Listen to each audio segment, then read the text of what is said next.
Kritik fakta Israel atas kemunafikan Prancis.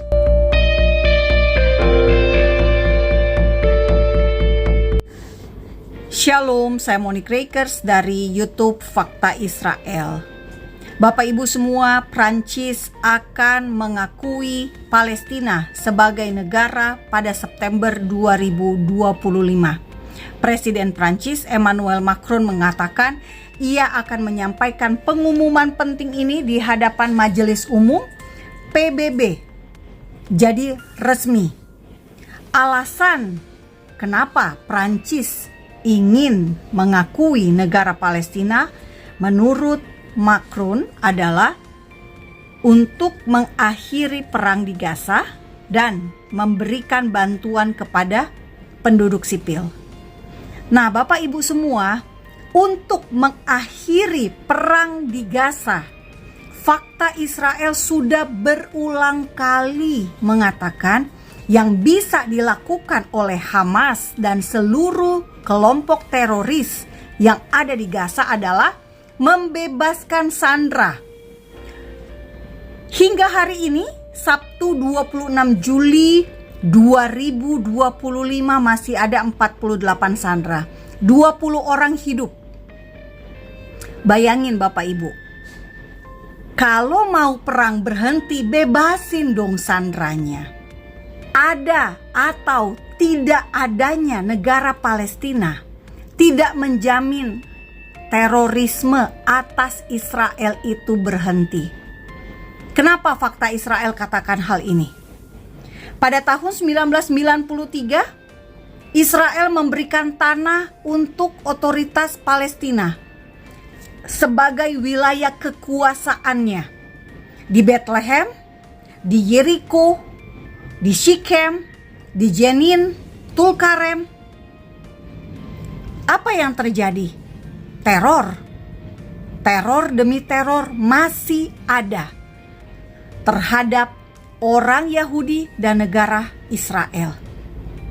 Bahkan intifada kedua, terorisme Palestina kedua terjadi antara 2000 sampai 2005. Apa yang Israel lakukan? Kasih Gaza. Israel keluar dari Gaza tahun 2005. Apakah terjadi perdamaian? Enggak. Gaza malah menjadi basis teroris Hamas.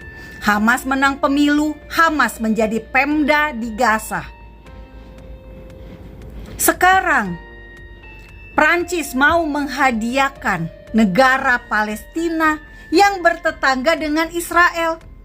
Yang jelas-jelas Palestina sudah menunjukkan rekam jejak yang tidak baik kepada tetangganya Israel. Jadi ada gunanya nggak pengakuan Prancis ini kepada Palestina? Gunanya hanya memberikan kepada Palestina lampu hijau untuk terus melakukan teror demi teror terhadap bangsa Israel.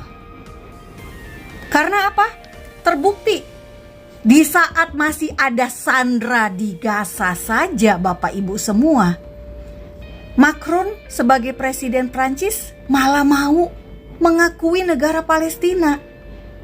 Logikanya di mana Bapak Ibu semua? Katanya kemanusiaan. Kalau kemanusiaan, kita harusnya mendesak Hamas, mendesak Palestina untuk memerintahkan sandera itu tidak ada lagi di Gaza sejak 8 Oktober 2023, bukan menunggu sampai hari ini di Juli 2025. Coba kita lihat kata-kata Macron yang ia posting di media sosialnya. Perdamaian itu mungkin, katanya. Kita membutuhkan gencatan senjata segera, pembebasan semua sandera, dan bantuan kemanusiaan besar-besaran bagi rakyat Gaza. Bapak Ibu yang baik, rakyat Gaza menderita hari ini karena Hamas tidak mau melepaskan sandera. Rakyat Gaza hari ini menderita, dikatakan, diklaim kelaparan karena yang menghambat rakyat Gaza ini bebas dari penderitaan adalah Hamas sendiri, bukan Israel. Israel sudah bekerja sama dengan sebuah yayasan kemanusiaan Gaza yang dipimpin oleh seorang pendeta Amerika, pendeta Johnny Moore. Saya lebih percaya pendeta Johnny Moore daripada media-media massa yang ada saat ini. Saya sudah pernah satu forum dengan pendeta Johnny Moore pada saat COVID. Saya mendengarkan penjelasannya yang sangat alkitabiah. Jadi tentu saja saya lebih percaya pada pendeta Johnny Moore. Dan saya memilih untuk tetap percaya pada seorang hamba Tuhan. Nah, Bapak Ibu, kita lihat bahwa Macron mengatakan rakyat Prancis menginginkan perdamaian di Timur Tengah. Merupakan tanggung jawab kita sebagai warga negara Prancis bersama warga Israel, Palestina dan mitra Eropa serta internasional untuk membuktikan bahwa perdamaian itu mungkin. Perdamaian itu mungkin. Memang betul. Makanya Israel sudah melakukannya sejak tahun 1993 dengan berjabat tangan. Palestina diwakili oleh Yasser Arafat.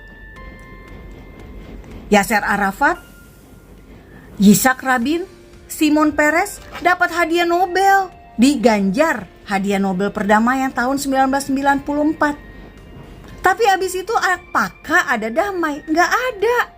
Jadi solusi perdamaian bukan kasih tanah. Karena tanah itu sejatinya punya orang Israel, punya bangsa Israel. Kalau mau ada perdamaian, maka akuilah bahwa Israel itu berhak eksis di tanah nenek moyangnya. Akuilah bahwa Israel sebagai sebuah bangsa juga punya tanah air. Nah, yang menarik Bapak Ibu semua, ada satu fakta yang ingin saya ungkapkan, betapa munafiknya Prancis. Tahukah Bapak Ibu, Prancis punya namanya domain nasional Prancis di Israel.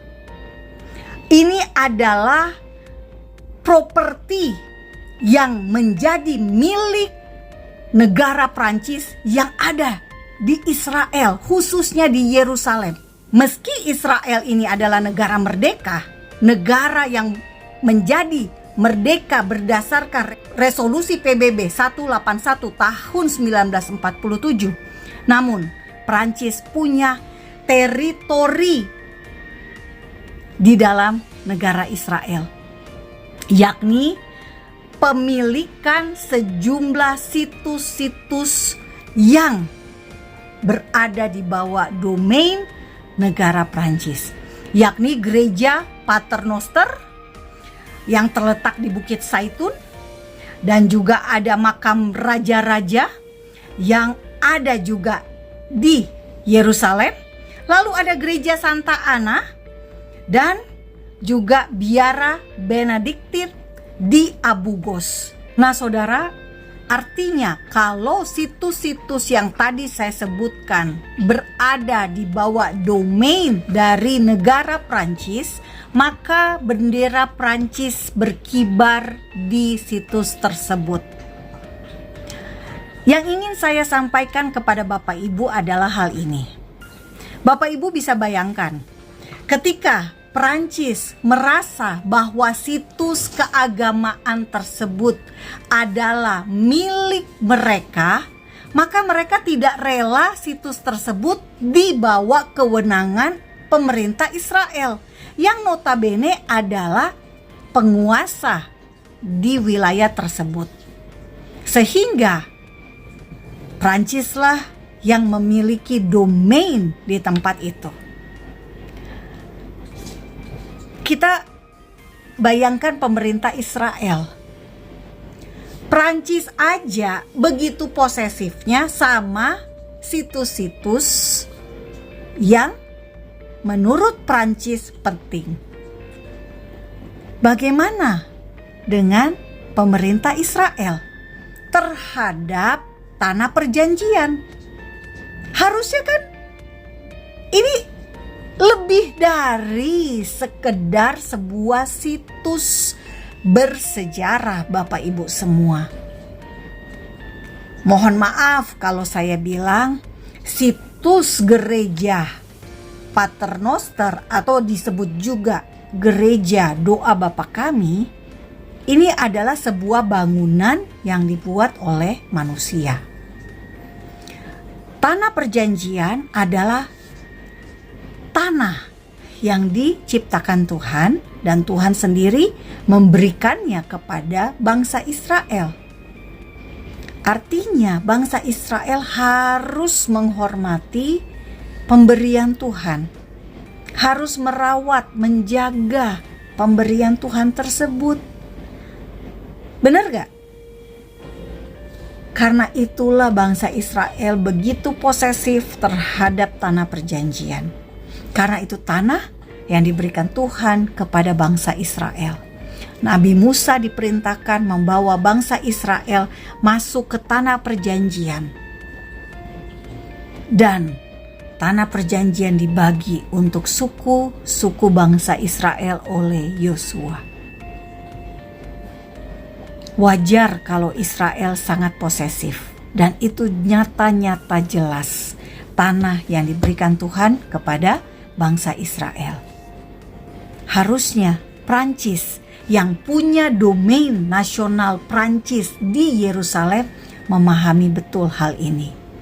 Prancis begitu posesif terhadap situs gereja yang dibangun Prancis di era kerajaan Latin Yerusalem yang adalah orang-orang Prancis. Tahu dong, mengerti dong gitu ya, kalau Israel juga bisa posesif, sama seperti Prancis yang posesif pada situs gereja yang ia bangun. Sekarang Bapak Ibu sendiri bisa menilai, nih Prancis munafik apa enggak ya? Dia sendiri punya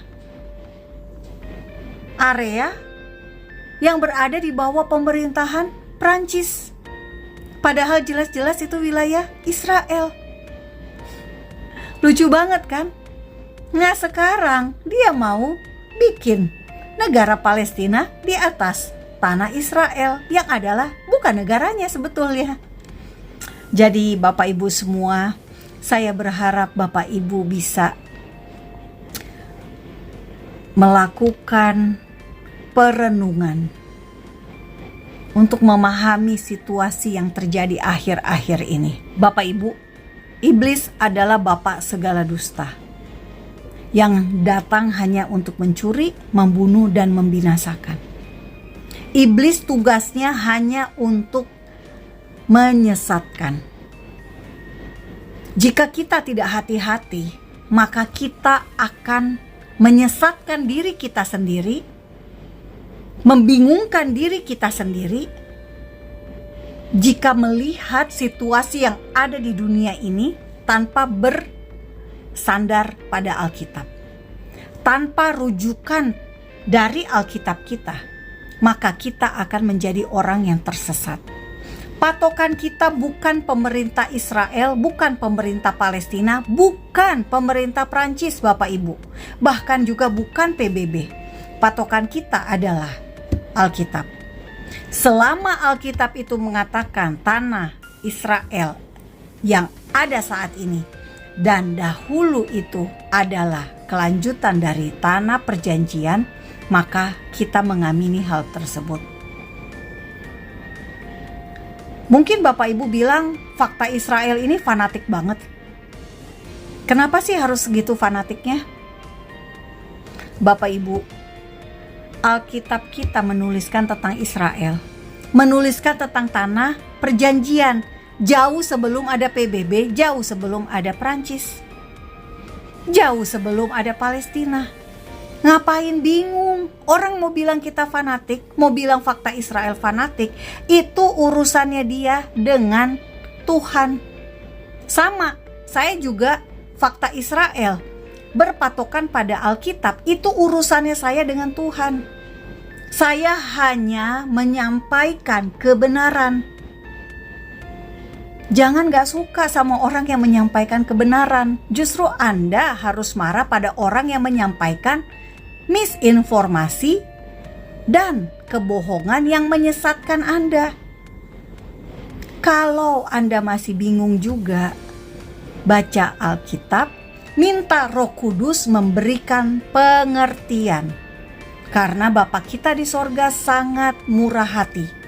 Dia pasti akan memberikan pengertian kepada Anda yang memintanya. Dan fakta Israel yakin, semakin Bapak Ibu membaca Alkitab seperti anak kecil, menerima semua kebenaran dan mempercayainya, kebenaran itu akan memerdekakan kita semua. Jangan takut Bapak Ibu berdiri pada kebenaran.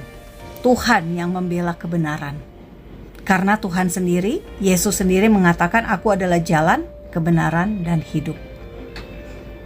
Kita berdiri buat bangsanya Yesus. Bukan untuk siapa-siapa. Bukan untuk pemerintah Israel. Bukan untuk Netanyahu. Tetapi kita harus tahu bahwa Israel modern adalah kelanjutan atau penggenapan dari perjanjian Tuhan dengan bangsa Israel sejak bangsa Israel itu dibentuk oleh Tuhan melalui pemanggilan pertama Tuhan kepada bapak-bapak bangsa Israel, Abraham, Ishak, dan Yakub. Sampai hari ini keturunan Israel masih ada, tidak musnah, tidak punah. Kenapa? Karena janji Tuhan masih ada yang belum tergenapi dengan bangsa Israel. Untuk itulah fakta Israel ada, mengedukasi Anda semua yang tidak tahu tentang kebenaran Israel merujuk dari Alkitab. Saya Monique Rakers, salam damai dari fakta Israel. Am Yisrael Hai, bangsa Israel hidup.